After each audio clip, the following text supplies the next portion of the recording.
I bleed tonight, if I am sad tonight, I don't have a job to find.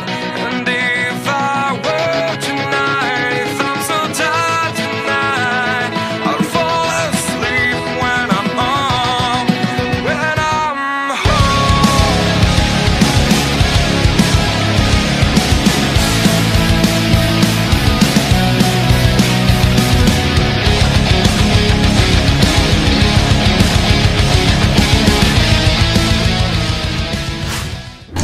Halo guys, welcome back to my channel Motovlog. Balik lagi. Di video part yang kedua ini, gue mau ngasih tahu ke teman-teman semua yang pakai GSX-R 150 yang gue ceritain di video part 1 sebelumnya. Jadi gue cerita sedikit, gue review lagi. Kalau motor gue ini, kalau sudah menyala itu jarak 1-2 kilo itu mati sendiri, dan di starter juga nggak bisa. Tunggu adem sudah 10-20 menit, kita nyalain baru normal lagi bisa, cuman nggak lama akan mati lagi. Nah, gue pikir itu akinya udah ganti baru, tetap nggak selesai juga, problemnya tetap sama. Terus kayak ada yang kendor, kayak businya, mungkin kabel busi udah dicek juga, bukan itu masalahnya. Terus kemarin sama ini gue dibantu sama temen gue, sama Cap Muji. Ini lu masih ketua chapter ya? Jangan pensiun. Ini salah satu member GSX community, jadi dia udah agak-agak paham dan pernah ngalamin problem kayak gitu. Gue udah ceritain sama Cap Muji. Jadi masalahnya itu ada di beberapa part, dan terutama itu part yang masalah itu adalah full pump. Jadi full pump itu posisinya ada di sini. Ya, ini ada di bawah tangki posisi full pumpnya. Jadi posisi full pump ini kondisinya ketika dibuka itu udah kotor. Jadi pas kemarin sempat dibuka, jadi kemarin sempat kita buka, ternyata full pumpnya itu kotor banget. Banyak apa sih namanya? Kayak serbuk kayak kotoran ya. Nah, jadi kotoran itu yang bikin si aliran bensinnya GSX ini nggak lancar, mampet di semacam saringan di full pumpnya. Jadi full pumpnya ini akan kita ganti. Di sini ada full pumpnya seperti ini, genuine guys, dari CVT. Genuine full pumpnya model ini satu set full pump. Nah, untuk mengganti full pump ini kalian harus membongkar motor sampai semua fairnya, Om. Sampai tangkinya dikeluarin. Nah, waktu itu gue ngeliat di sini seperti ada kabut setengah di bagian atas, kayak ada kabut putih-putih gitu. Kalau menurut dari Om Muji itu ada seal water pump. Maksudnya seal water pumpnya itu udah nggak bagus, mungkin mengalami kebocoran sehingga si coolant-nya masuk ke dalam ya, Om. Yep. Masuk ke dalam mesin gitu. Jadi mau nggak mau motornya harus diganti seal water pumpnya biar si coolant-nya itu nggak masuk lagi ke dalam mesin. Jadi si olinya nggak bercampur dengan si coolant.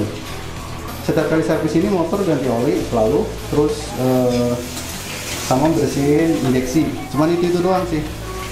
Kalau ditanya ke mekaniknya sih, selama ini ya, selama gua selama gua servis itu cuma itu doang, karena dianggapnya sama teknisnya semuanya masih dalam kondisi normal gitu. Nah, ternyata dari Cap Muji itu menyarankan kalau ya kira-kira 30 km lah ya, 30.000 ya, 30.000 km itu harus cek seal water pump satu, sama bersihin throttle body yang posisinya itu ada di bawah tangki. Itu sama kayak ngebersihin karburator sebenarnya, tinggal dicopot terus disemprot pakai carbo cleaner. Terus yang nggak kalah pentingnya juga, kalian harus ganti yang namanya filter udara. Filter udara bawa nggak? filter udaranya nggak masuk dalam list ternyata. Jadi kita bisa nyusul. Kalau bisa kita ganti Verox sih ya, biar lebih lebih awet dan maintenance-nya lebih gampang ya, Om. Yap. Gitu. Nah, pokoknya kita ikutin aja videonya. Kita gantinya apa aja, cara gantinya bagaimana. Jangan kemana-mana, terus di channel Matre Motovlog. Nah, ini yang disebut dengan throttle body guys. Ini yang disebut throttle body. Ini kalau mungkin gampang tinggal dibuka, ini ada baut di sini. Ini cuma kayak karet. Karet ini kayak saluran ke filter udara nih di dalam sini. Ini aja dicopot. Ini kan throttle body itu kayak buat ini mengatur gas ya om.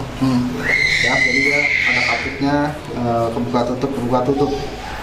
Tinggal dibuka terus disemprot pakai thermal cleaner aja dalamnya, biar bersih, biar nggak ada karat atau kerak gitu guys. Nah untuk tahap pertama, karena ada seal water pump yang problem atau yang mungkin udah nggak bagus sehingga dia bisa bikin si coolant ini masuk ke dalam mesin, kita kuras semuanya nih coolant-nya. Itu kita buka radiatornya, tutupnya kita buka, lanjut masuk ke dalam situ ada mesin, terus di sini baut. Nah baut yang sebelah situ tuh dicopot aja, nanti keluar, dikuras semua. Berikut sama yang ada di sebelah sini cadangan, ini nanti dikeluarin ya om? Iya, dikeluarin semua karena ini nggak tahu kenapa mesinnya jadi kurang enak, bunyi swing. Karena kalau menurut Cap Muji kurang bagus ya coolant ya om ya? Iya. Jujur aja waktu itu gue pakai coolant yang kuning, lupa gue mereknya. Nah guys, ini udah mulai kita buka bagian seal water pump. Nah itu bukanya di sebelah situ ya. Belum di dalam ya. Oh zoom. Nih guys, kalau kalian lihat ini ada lecet nih. Lecet ini penyebabnya karena tadinya kering dipaksain. Jadi si air radiatornya kering, terus kita nggak aware sama air radiatornya, sehingga si kipas ini, kipas yang ada itu, nah ini tuh kipas itu jadi ngegresek si tutupnya ini. Nah itulah ceritanya. Oke, biarpun ada lecet, bekas lecet ini nggak ada masalah katanya. Jadi yang jelek itu ya dari itu ini udah kena tuh si kipasnya itu. Sedangkan ini basah ya Cap? Iya, masih ngembang malah. Masih ngembang, masih banyak oli di dalam sini itu. Penyebabnya apa Cap? Biasanya lama nggak diganti bisa, terus karena air radiator masuk juga bisa. Oke, lama diganti. Ini baru 2 bulan lalu sih gue ganti Cap. Jarang dipakai lagi. Jarang dipakai lagi di motornya. Berarti kemungkinan di air radiator yang ada yang masuk ke dalam situ. Nah guys, ini bisa kalian lihat di sini ada putih-putih nih. Kalau bisa kalian lihat putih-putih ini bukan oli. Nah tuh, ini coolant yang bocor.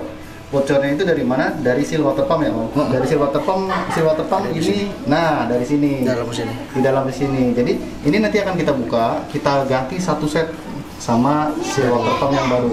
Saran kalau dari Om Muji, jangan beli satuan, jangan beli sealnya doang gitu ya om ya. Tapi satu set sama gear, seal sama enggak. Kipas, bearing sama seal. Oh kipas, bearing sama seal itu paketan. Itu harganya kurang lebih 200 ribuan. Nah itu coba lihat. Itu kalau kalian lihat, ini luka ya om. Bisa dikatakan ini luka. Jadi kalau misalnya kalian ganti sealnya doang, ininya luka ya sama aja bohong. Iya coba.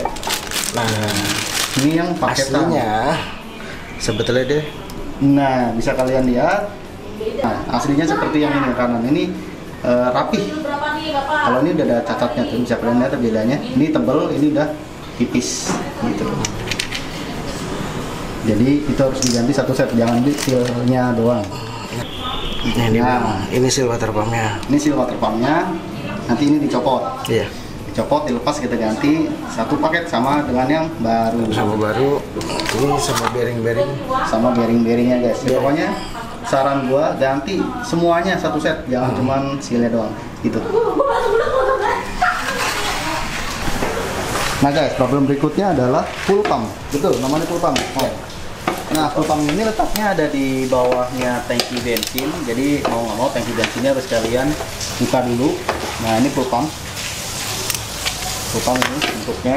Ini yang buat motor itu ngadet, suka mati mendadak dan berbet susah dinyalain lagi. Yang gua pikir itu awalnya adalah si aki ternyata akinya ganti baru masih nggak mau ngangkat juga. Mungkin karena dia nggak ada aliran bensin atau aliran bensinnya itu ngalirnya nggak lancar, nggak normal.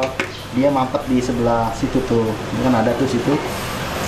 Nanti kita bedah. Nanti kita bedah. Makanya si aliran bensinnya nggak bagus sehingga motor ya nggak bisa nyala. Kalau motor digeber-geber itu dia nyala terus. Cuman kan kita nggak enak ya, pakai arogan, pakai geber-geber nggak enak. Karena mungkin kalau gasnya gede, si semprotannya juga kencang gitu kali Om ya. Makanya dia nggak mati atau nggak mampet. Nah, kalau ada yang sering bensinnya kedip jalan naik turun, masalahnya ada di sini, di soket. Bisa jadi nggak kencang atau kabelnya digigit tikus. Guys, kalau kita buka seperti ini ada saringan. Namanya saringan. Saringannya udah hitam. Nah, ini saringannya tuh udah hitam. Tuh. Saringannya ini kemarin di sebelah sini tuh kayak banyak pasir. Banyak debu di sini juga tuh, jadi bikin alirannya tuh nggak bagus, nggak lancar, mampet ya. Ini kita ganti baru aja semuanya tuh. Coolant gue juga bawa dari Suzuki-nya, dan untuk oli gue pakai ini. Oli bas 1300 ml. Ini yang 1 liter kalau belinya sama Cap Muji. Ini sama ini Shahin karena 1300. Ini filter olinya. Mudah-mudahan setelah ganti part yang menurut gue tadi problem, ini motor udah nggak ada masalah lagi dan bisa dipakai buat touring. Oke guys, udah tahap pemasangan oli. Olinya pakai apa Om? Embus. Jangan lihat corongnya. Nah ini guys, gue selalu pakai oli ini, oli bas. Ini buatan anak dalam negeri katanya. Ya Om ya? Iya. Ente yang buat bukan? Bukan. Nah ini oli selalu gue pakai, dan bisa kalian lihat sendiri tadi mesin yang gue buka itu bersih banget, nggak ada kerak, karena gue selalu pakai bas. Nah untuk ukuran satu botol ini 1 liter, sedangkan mesin motor GSX itu 1300 ya Om? Ya. Jadi mau nggak mau kalian harus beli 2 botol. Tapi kalau untuk bas bisa dibuat paketan. Buat paketan 1300. Jadi kalian nggak perlu beli 2 botol. Untuk harga paketannya berapa Om? Kalau yang 1300 145. Oh, 145.000 ya? Kalau yang paketan plus filter oli dia kan harus 1400. Itu 165 udah sama filter oli. Oh, udah sama filter oli. Nah ini tahan panas, terus akselerasinya juga bisa berasa lah, lebih enteng juga di mesin. Terus kalau kalian penasaran sama tes dyno-nya, itu ada di konten gua sebenarnya. Kalian cari aja tes dyno pakai oli bas. Nah untuk Om Muji ini bisa dikatakan bisa dipanggil ya Om? Iya. Bisa dipanggil ke rumah. Jadi bisa diperbaiki motor kalian di rumah, karena kalau untuk motor kayak gini, kalau udah rusak pasti kan misalkan nggak nyala, kalian bisa kesulitan kan ya bawa ke bengkel atau ke bawa ke dealer Suzuki itu agak susah, karena harus digendong pakai mobil atau nggak pakai mobil bak towing. Jadi ini Cap Muji biasanya dia akan survei dulu ya Om. Datang dulu main, survei kerusakannya apa, nanti dia beli partnya baru dipasangin, atur jadwalnya kayak gitu. PR-nya, oh ya ada ilmu baru nih dari Om Muji. Tadi gue dikasih tahu bahwa E2 standar ini sangat membutuhkan energi listrik yang besar. Artinya kalau aki kalian sedikit aja ngedrop, ketika di starter dia akan berat ngangkat starternya itu. Gitu ya Om ya. Karena kemarin gue sempat kayak gitu, dan gue coba pakai E2 Racing dari Sarap, itu langsung jos, langsung bisa starter. Jadi kata Om Muji ini E2 bawaannya itu berat dalam artian dia sangat membutuhkan energi listrik dari aki yang cukup besar. Jadi kadang kalau kalian susah nyalain motor cetak itu belum tentu akinya, tapi dari ECU standarnya. PR-nya untuk motor gua kedepannya adalah ganti ECU, ganti apa tuh, gas spontan, businya kemarin diganti standar, gua ganti lagi nanti yang racing. Terus apa lagi ya, sama cat, nanti catnya juga sama Omuji. Untuk catnya Omuji pokoknya begini ya.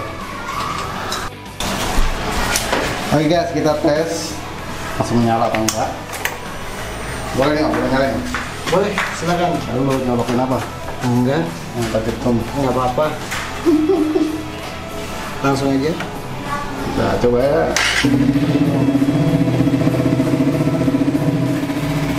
Langsung jos. Kemarin itu susah banget dinyalain. Sekarang udah mantap.